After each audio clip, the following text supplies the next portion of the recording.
ہوا تھا. تو یہاں سب کچھ مل جائے تو زوال ہے، چند سال گزرنے کے بعد زوال ہے. تو اب اللہ کہہ رہا میں تمہیں ایک اس سے اعلیٰ چیز بتاؤں، انبئکم بخیر من ذالکم، کیا ہے؟ للذین اتقوا عند ربہم جنات تجری من تحتها الانہار خالدین فیہا وازواج مطہرہ ورضوان من اللہ واللہ بصیر بالعباد. کہ اگر مجھ سے دوستی لگا لو نا، تقویٰ کیا ہے؟ اللہ سے دوستی لگانا. اور تقویٰ کوئی ایسی آسمانی مخلوق نہیں ہے یا ایسی کوئی مشکل صفت نہیں ہے جو پیدا عام سے عام مسلمان تقوی والا ہو سکتا. آگے آئیں گی، میں وہ بتا رہا ہوں، بلکہ پہلے وہ بتا دیتا ہوں. کون ہے تقوی والے؟ اللہ جو یہ کہتے ہیں اللہ ہم تیرے اوپر ایمان لائے، یا اللہ ہمارے گناہ معاف فرما، ہمیں جہنم سے نجات عطا فرما. اور تقوی والے کون ہوتے ہیں؟ جو صبر کرتے ہیں، جو سچ بولتے ہیں، جو عبادت کرتے ہیں، جو خرچ کرتے ہیں اور جو تہجد پڑھتے ہیں. لو یہ 4-5 باتیں ہیں، یہ کر لو تو آپ تقوی والے ہو. تو اس پر ملنے والا کیا ہے؟ جنات تجری من تحتها الانہار. انسان جب سے پیدا ہوا ہے اور جب سے پروان چڑھ رہا ہے اور نسل در نسل آئیڈیل لائف کی تلاش میں، 18ویں صدی میں جب سائنس نے ایک دم آنکھیں کھولی اور انسان نے کائناتی علم دریافت کیے، تو ایک شور اٹھا کہ اب خدا کوئی نہیں ہے، اللہ کوئی نہیں ہے. یہ سارا سسٹمیٹک سسٹم ہے. تو ہم نے مادی طاقتوں کا راستہ دیکھ لیا ہے، ہمیں کسی خدائی جنت کی ضرورت نہیں، ہم دنیا کو جنت بنا دیں گے. یہ 18ویں صدی میں بہت انکار، اللہ کے انکار کی بہت ہوا چلی. پھر انسانی علم خود یہاں تک پہنچا کہ نہیں، اللہ کے انکار کے بغیر کائنات کا کوئی نہ سر ہے نہ پیر ہے، نہ توجیہ ہو سکتی ہے، نہ کوئی اس کے کسی سوال کا جواب ہو سکتا ہے. لہذا ایک خالق ضرور ہے جس نے اس کائنات کو پیدا کیا ہے. تو انسان، اچھا ایک بات پہلے میں جو میڈیکل سائنس کہتی ہے کہ انسان اپنے ذہن میں کبھی بھی ناممکن کی تمنا نہیں کر سکتا. آپ کو کسی ان پڑھ سے ان پڑھ، ایک چھوٹی سی مثال، کدی 2 تے 2 5 ہو جان. کسی کو یہ تمنا کرتے دیکھا کدی 2 تے 2 5 ہو جان. ایک چھوٹی سی مثال عام فہم دی ہے، اس کو پھیلا دو. انسان کا کمپیوٹر ناممکن کو نہ سوچتا ہے نہ تمنا کرتا ہے، اندر وہ چیز جاتی نہیں. ناممکن کی تمنا نہیں پیدا ہوتی. پھر یہ زندگی کیوں چاہتا ہے؟ یہ کیوں چاہتا ہے موت نہ آئے، موت نہ آئے، موت نہ آئے؟ یہ کیوں چاہتا ہے جبکہ ناممکن کی تمنا اندر نہیں پیدا ہوتی؟ یہ مستقل صحت کیوں مانگتا ہے، لمبی عمر کیوں مانگتا ہے، ہر وقت کی جوانی کیوں مانگتا ہے، ہر وقت کی خوشی کیوں مانگتا ہے؟ جبکہ یہ ساری چیزیں ناممکن ہیں. اس جہان میں ہر وقت کوئی خوش نہیں رہ سکتا، ہر وقت کوئی صحت مند نہیں رہ سکتا، مستقل کوئی زندہ نہیں رہ سکتا. پھر یہ ساری خواہشیں جو ابھرتی ہیں یہ بھی بتلاتی ہیں کہ کوئی جہان ایسا چھپا ہوا ہے جہاں زندگی ہے، موت نہیں، آئیڈیل لائف ہے اور کوئی دکھڑا نہیں.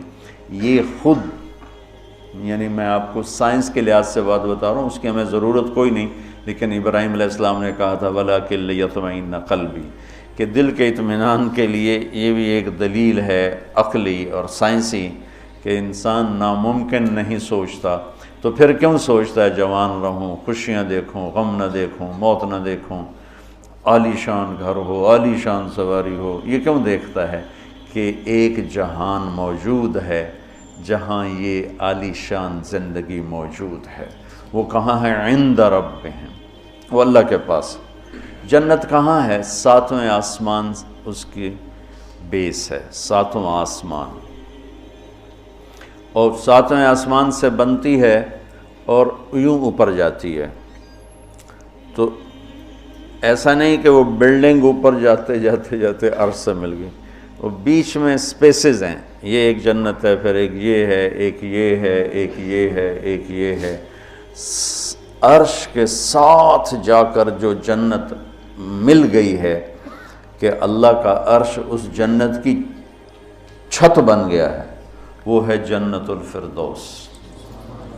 ان الذین آمنوا وعملوا الصالحات کانت لهم جنات الفردوس نزلا اولئک هم الوارثون یرثون الفردوس۔ تو فردوس اعلیٰ جنت ہے۔ اللہ نے ساری جنتوں کو بنایا کن کن کن، مطلب اللہ کو کن، اللہ کوئی بیٹھا کن کن نہیں آکھی جاندہ، یہ صرف ہمیں سمجھانے کے لیے ہے، اللہ کو تو کن کہنے کی بھی ضرورت نہیں ہے، لیکن میرے نبی کا فرمان ہے باقی ساری جنت بنی میرے رب کے امر کے ساتھ، اور جنت الفردوس کو اللہ نے بنایا اپنے ہاتھوں کے ساتھ۔ تو یہ دنیا اللہ نے جس دن بنائی ہے، جس دن، اس سے لے کر آج تک اس کو ایک دفعہ بھی محبت سے نہیں دیکھا، اور جنت الفردوس کو جس دن بنایا ہے اس دن سے لے کر آج تک روزانہ دن میں 5 دفعہ رحمت کی نظر ڈالتا ہے۔ اور جنت الفردوس کو ہاتھوں سے بنایا ہے تو وہ کیا چیز بنی ہوگی؟ ہاتھوں سے بنایا ہے، وہ کیا چیز بنی ہوگی؟ جس دن بنایا تھا اس دن سے لے کر آج، اور آج سے جس دن اس میں جانا ہے، آنے والا زمانہ بھی موجود ہے، گزرا ہوا زمانہ کوئی 25 ارب سال ہے، 30 ارب سال ہے اس کائنات کو بنے ہوئے، تو اگر اسی عدد کو لے لیں تو میرے نبی کا فرمان ہے کہ اللہ جنت الفردوس کو روزانہ دن میں 5 دفعہ اس کا میک اپ کرتا ہے۔ پہلے سے 5 دفعہ جس چیز کا میک اپ ہو وہ کیا چیز بنے گی؟ اچھا یہ تو دنیا ہے نا، چھوٹی چیز ہے، اس کا تو زیادہ میک اپ ہو نہیں، اس مسجد کا ہم میک اپ شروع کریں تو یہ چھوٹا سا حال ہے، سال 2 سال 3 سال میں ہم دنیا کے تارے توڑ کے لے آئیں، تو بھی چند سال کے بعد کوئی جگہ ہی نہیں ہوگی بھی اب کہاں کیا چیز رکھیں۔ میں اس پہ حیران ہوتا ہوں، ایک لڑکی دلہن بن رہی ہے نا، تو وہ پارلر پہ اسے 1 گھنٹہ 2 3 4 5 6 7 8 لگا دو، اس کے بعد وہ کیا کریں گے؟ منہ ایڈا سارا، تو اب اس کے اوپر پورا ڈبہ تو نہیں ڈال دیں گے پاؤڈر کا، یا ساری سرخی اس کے منہ پہ مل دیں گے، تو وہ تو بھوتنی بن جائے گی بجائے دلہن بن۔ تو ایک لڑکی ہے، ایک لڑکا ہے، ایک گھر ہے، اس کی ڈیزائننگ ہے، اس کا میک اپ ہے، کسی کو چند گھنٹے لگیں گے، کسی کو چند سال لگیں گے، اور پھر ختم، کہ بس اس سے زیادہ نہیں ہو سکتا ہے۔ لیکن میں جب بھی سوچتا ہوں میں گم ہو جاتا ہوں، حیرت میں گم ہو جاتا ہوں کہ اللہ نے جنت الفردوس کی ہر چیز، تم نوجوان بیٹھو، حور ہی کہہ دیتا ہوں، جنت کی حور کو اللہ نے پیدا کیا امر کن، باقی جنتیں، اور جنت الفردوس کی حور کو پیدا کیا اپنے ہاتھوں سے پیدا کیا۔ تو کن اور حادثے کا کتنا فرق ہے۔ پھر جس دن پیدا کیا تھا اس دن سے لے کر آج کتنے سال ہو چکے ہیں؟ 30 ارب سال سے روزانہ پہلے سے 5 گنا زیادہ اللہ اسے خوبصورت کر دیتا۔ تو کیا کرتا ہے؟ اور اس کے اندر میک اپ کو قبول کرنے کی کتنی کیپیسٹی ہے، کتنی طاقت ہے کہ وہ روزانہ پہلے سے 5 گنا زیادہ خوبصورت ہوئی جا رہی ہے۔ اس کی ایک چارپائی لے لو، ایک کرسی لے لو، ایک پتا لے لو، ایک تنکا لے لو، ایک مور لے لو، ایک کبوتر لے لو، ایک پانی کا دریا لے لو، شراب کا جام لے لو، سراہی لے لو، بستر لے لو، پردہ لے لو، پلنگ لے لو، گھوڑا لے لو، کوئی چیز جنت کی لے لو، ہرن لے لو، مور لے لو، کوئی چیز، ہر چیز کو اللہ پہلے سے 5 گنا زیادہ حسین۔ آج 5 دفعہ مکمل ہو گیا، کل آئے گا پھر 5 دفعہ پہلے سے زیادہ حسین۔ 30 ارب سال سے جس چیز کا میک اپ ہو رہا ہو اور آئندہ زمانوں میں بھی اس کا ہونا ہی ہے، اور میک اپ کرنے والا بھی اللہ ہو تو وہ کیا چیز بنی گی؟ کیا چیز ہو؟ اور دنیا کو جنت بنا بھی لو تو موت کا کیا کرو؟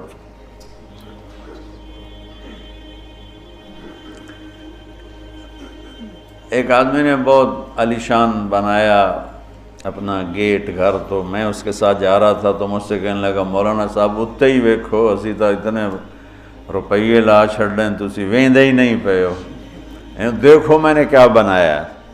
تو مجھ سے کہنے لگا مولانا صاحب اتنا ویکھو تو میں کتنے پیسے لائیں تے کی بنا دیتا ہے۔ تو میرے بولنے سے نا پہلے خود ہی بول پہ پر مصیبت ہے مر جاونا ہے چھڑ جاونا ہے، ساتھ ہی پر مصیبت ہے مر جاونا ہے چھڑ جاونا۔ میں کہا بھائی ہون دس تو آپ ہی دس دیتا ہے، میں نے ویک کی کرنا؟ تو کیا علاج کرنا؟ نوشیروان کے پوتے خسرو پرویز نے محل بنایا 11,000 پلر پر، 11,000 ستونوں پر محل بنایا، اور 10 سال نہیں رہ سکا اس میں، اور وہ محل زیر و زبر ہو گیا۔ کیسر نے شکست دی اور محل کو آگ لگا دی۔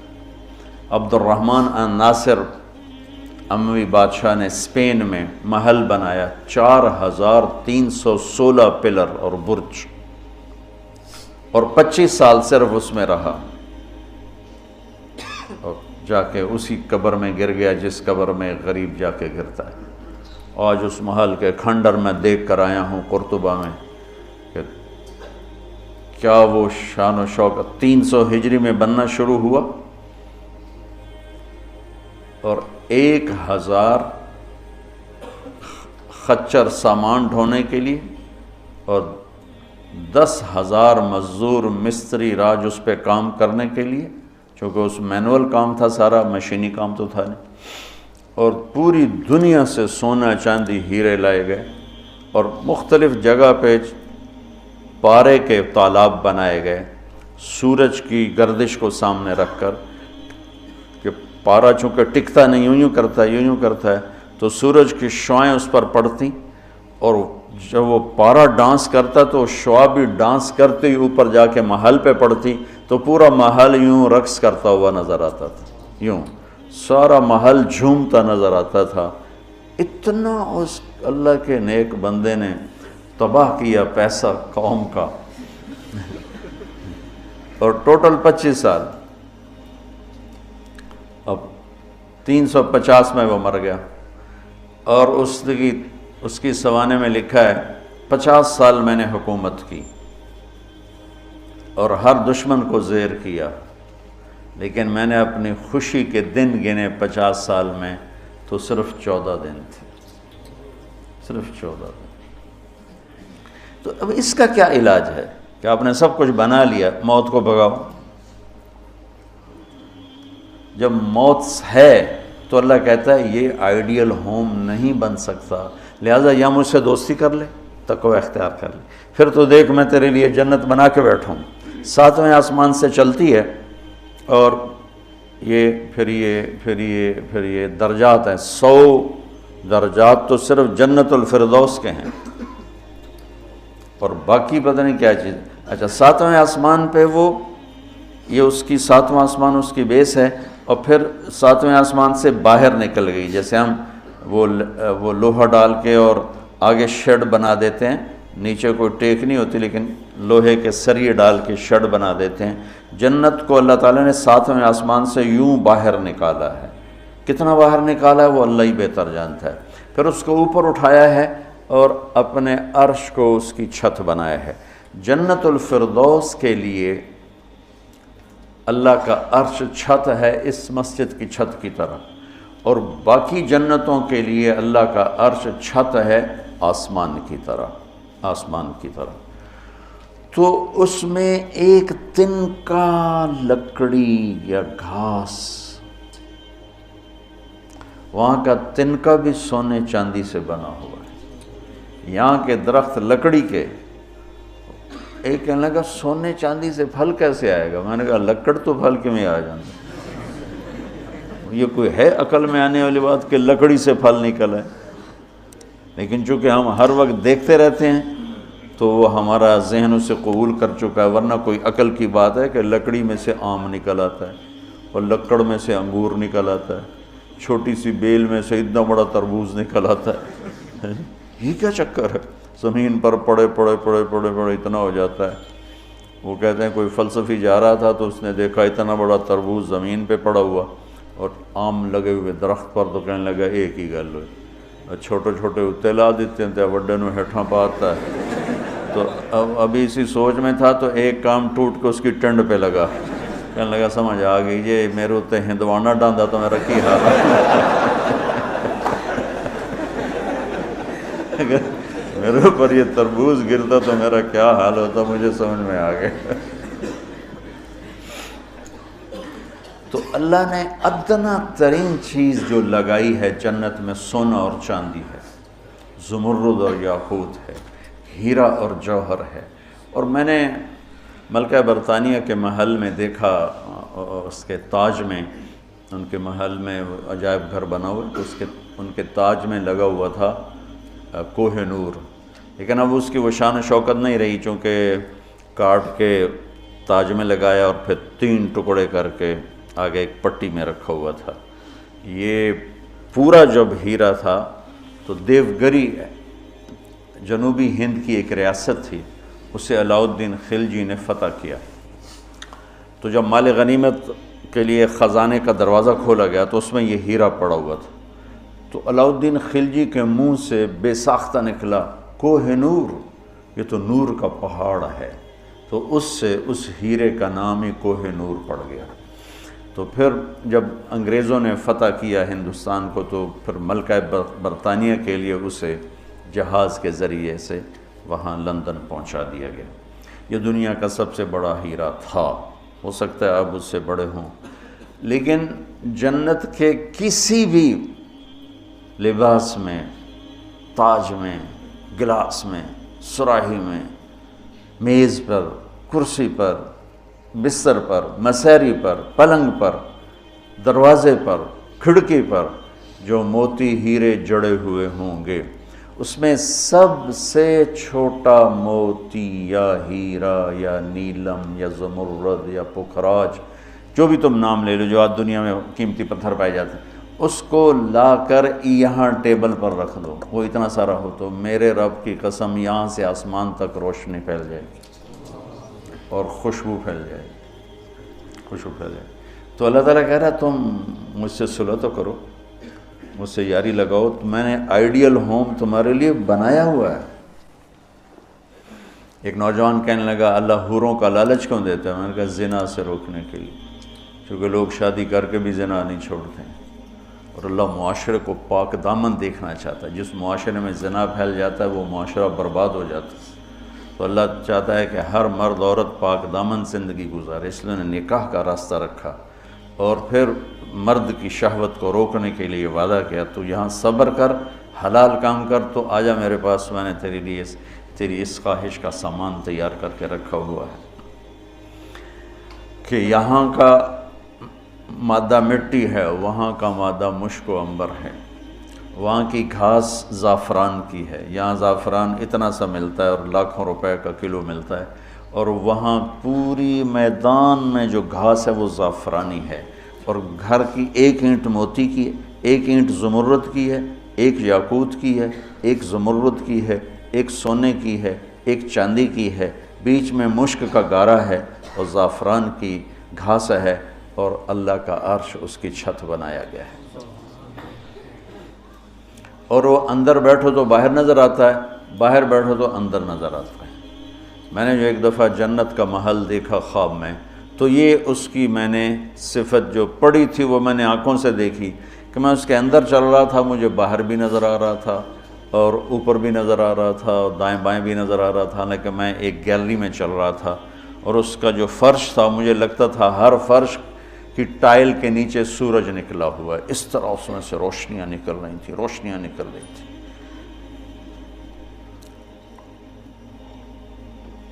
میں حور کو بیان کرتا ہوں جو ابن القیم نے لکھا ہے، لیکن جو میں نے دیکھی ہے وہ میں بیان نہیں کر سکتا، میں اس کو اب بھی دیکھ رہا ہوں۔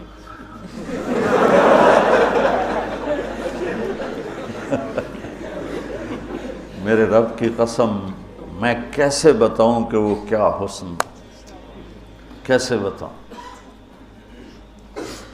یقین مانو میں کتنا جنت کو بولتا ہوں، اور میں جنت کے حوروں کو بولتا ہوں جو لکھا ہوا ہے، لیکن جو اللہ نے مجھے دکھایا وہ میرے پاس نہ لفظ ہے، اس کی مسکراہٹ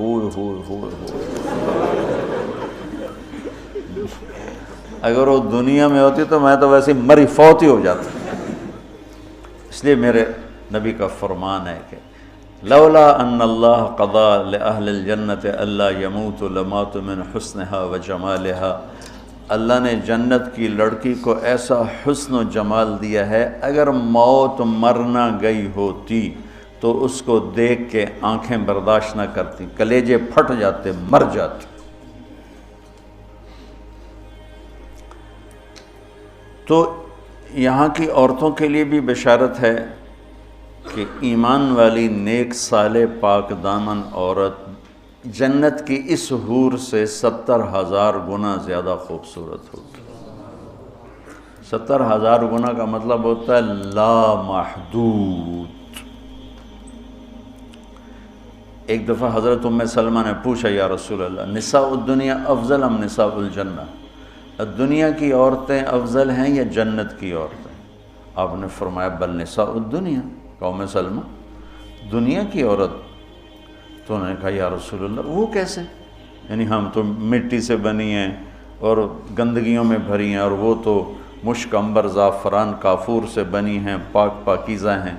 تو آپ نے فرمایا ام سلمہ بصلاتہن وصیامہن وعبادتہن للہ عز وجل، ام سلمہ یہ ان دنیا کی عورت نماز پڑھتی ہے، روزہ رکھتی ہے، اللہ کی بندگی کرتی ہے، اس وجہ سے اللہ البس اللہ وجوہہن النور، اللہ ان کے چہروں پہ اپنا نور ڈالے گا، واجسادہن الحریر، اور ان کے جسم کو ریشمی لباس سے سجائے گا، وامشاطہن الذہب، اور ان کی کنگھیاں سونے کی بنائے گا، ومجامرہن العلو، یہ میں نہیں دکھاتا یہ جو عود ہے علو، یہ پڑھا یہ تو ہمیں بیچارہ ماٹھا عود ہے، وہ تو جنت کا عود ہوگا، مجامر۔ کوئی دینا کوئی چیز پکڑنے کے لیے، یہ ٹیشو پیپر دے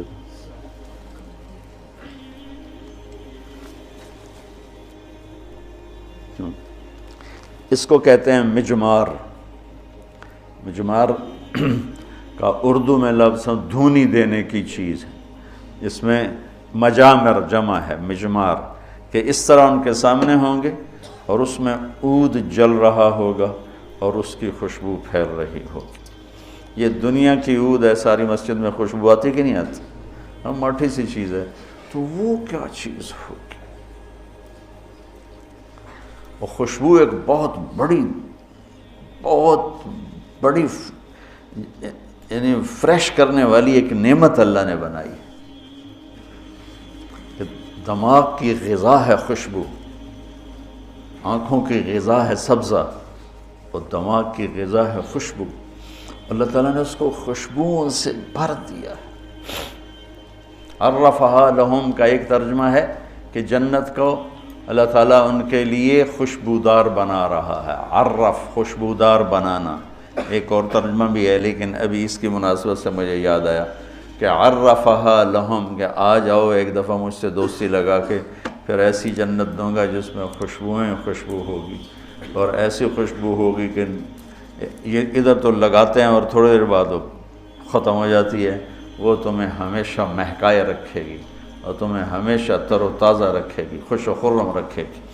تو اللہ تعالیٰ فرمایا تم میرے پاس آ جاؤ، تو تم جس آئیڈیل ہوم کو ڈھونڈتے ہو وہ میں نے تمہارے لیے تیار کیا ہوا ہے۔ تجری من تحتها الانہار، پانی یا انہار دریا کو کہتے ہیں، کہ وہ دریا ہی دریا ہیں۔ اصل میں یہ دریا ایک کنایا ہے، یہ ہے اس کے لیے خوبصورتی کے لیے کہ پانی سے حسن آتا ہے۔ لوگ سردیوں میں گرمیوں میں مری جاتے ہیں، ناران جاتے ہیں، لورالائی نہیں جاتے، فورٹ منرو نہیں جاتے، وہ بھی ٹھنڈا ہے، لیکن وہ اتنا ویران ہے کہ اس پہ سبزے نام کی شے کوئی نہیں. اور کیوں نہیں ہے کہ پانی کوئی نہیں؟ پانی نہ ہونے کی وجہ سے کالے پہاڑ ہیں. مری ناران کاغان میں پہاڑ سرسبز ہیں کیونکہ وہاں پانی بہت زیادہ ہے. تو انہار انہار انہار، یہ اشارہ ہے خوبصورتی کی طرف. اور انہار دریا سے حدیث ایک یاد آ گئی، وصف الجنہ فی وصف الجنہ.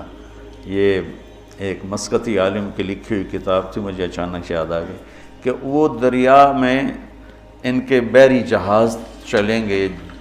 ایک ایک جہاز اتنا بڑا ہوگا کہ پوری دنیا اس کے مقابلے میں حقیر ہوگی. دنیا پوری 24,000 کلومیٹر کی دنیا اس جہاز کے سامنے حقیر ہوگی.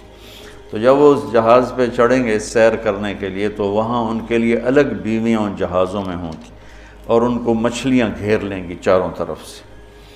تو ان کو سلام کر کے کہیں گی اللہ کے دوست مجھے کھاؤ گے؟ وہ کہے گا کھاؤں گا. تو وہ پوچھے گی مچھلی کباب کھاؤ گے سالن کھاؤ گے؟ تو وہ کہے گا اتے تو آؤ اندر ہی گلنا کیتی جان. تو پھر وہ چھلانگ لگا کے اوپر آ جائے گی. تو موت تو ہے نہیں. تو وہ کہے گا کباب کھلاؤ، تو وہ یوں کرے گی. تو ایک کندھے سے کباب نکل کے سامنے آنا شروع ہو جائے. کہے گا سالن دے، تو یوں کرے گی. تو میں یہ بنگلہ دیش میں حدیث بیان کرتا ہوں، بہت مزہ آتا ہے کیونکہ بنگالی بڑے خوش ہوتے ہیں. ان کی غذا مچھلی ہے نا. ایک دفعہ پہلوانوں کو اکٹھا کیا ہم نے. زندگی میں پہلی دفعہ میں نے پہلوان اتنے دیکھے، اور پہلی دفعہ ان سے میں نے بات کرنی. میں پریشان، یا اللہ میں ان سے کیا بات کروں، سارے انج کر کے اڈی اڈی کنی، اڈے اڈے سر تے کن کسی دا انج کسی دا انج کسی دا انج. تو انج کر کے پے ہوئے، یا اللہ میں انہاں بلائیں کی گل کراں، انہاں دی کوپڑیاں کتوں گل جاؤں. کبھی زندگی میں پہلوانوں سے بات نہیں کی. تو بڑا پریشان بڑا پریشان. ظہر کی نماز کے بعد بیان تھا، مونی روڈ وہ پہلوانوں کا اکھاڑا ہوتا تھا. خیر نماز ظہر کی ہو رہی تھی تو نماز کے دوران اللہ نے نا میری راہبری فرمائی. مجھے ایک حدیث یاد آ گئی. تو بیان شروع ہوا تو وہ ان کے بیٹھنے کا انداز ایسا جیسے کوئی اکھاڑے میں ہی بیٹھے ہوئے ہیں. وہ لتاں لمیاں کیتی ہوئی ہیں تو منہ اتنا کیتا ہوا. میں تو نہ دے سامنے چڑا جا بیٹھا ہوا سا. تو میں نے ان سے کہا دیکھو بھائی، یہاں سے میں نے بات شروع کی، دیکھو بھائی اصل زندگی ہے جنت اور دنیا ہے عرض. اور جنت میں جانے کا سب سے زیادہ مزہ پہلوانوں کو آئے گا. وہ سارے ذرا اینج ہو گئے، پہلے اینج ہو گئے.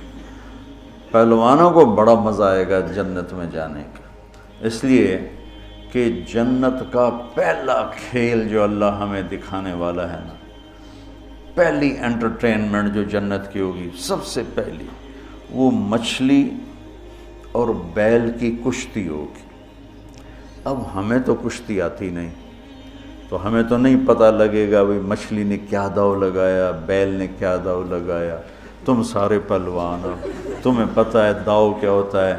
جب بیل داؤ لگائے گا تسی اس لئے نعرے مارو گے، جب مچھلی داؤ لگائے گی پھر تم نعرے مارو گے. اور تمہیں وہ مچھلی اور بیل کی کشتی دیکھنے کا جو مزہ آئے گا وہ ہمیں تو آئے گا نہیں. یہاں سے بات چلی، وہ تھوڑے تھوڑے ان کی آنکھیں کھلی. تو اللہ تعالیٰ نے ایک عجب گھر بنایا ہے، اور ہمیں ذوق ہی نہیں، چونکہ جنت کے تذکرے ہی کوئی نہیں. اور زندگی گزر گئی ہے سفروں میں، جتنا عرب میں جذبہ ابھرتے دیکھا نا جنت کا، وہ اجمی تو ٹھنڈے برف کھا کے بیٹھے ہوں گے. ایک دفعہ میں تھوڑا فرق کرو، بس بس بس میں تھا یہاں، ایک عرب جماعت آئی ہوئی تھی. وہ میں گیا ان کو ملنے، وہ تعلیم کرا رہے تھے، اس میں ایک بدو وہ یوں کر کے نا تعلیم میں سویا ہوا تھا یوں کر کے،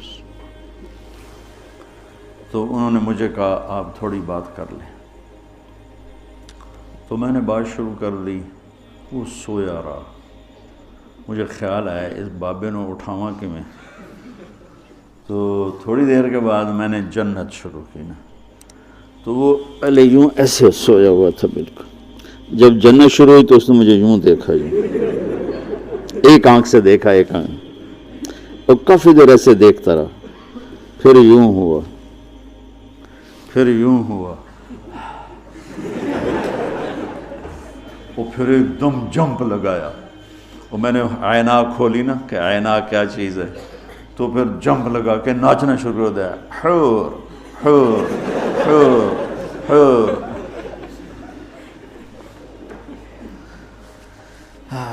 تو میرا رب کہتا ہے دوستی لگا لے، گھر تیار ہے، یہاں سونے چاندی کا گھر بھی چھوڑ کے ہی تو جاؤ گے نا، اور وہاں وہ گھر بنایا ہے جسے چھوڑو گے نہیں، ہمیشہ رہو۔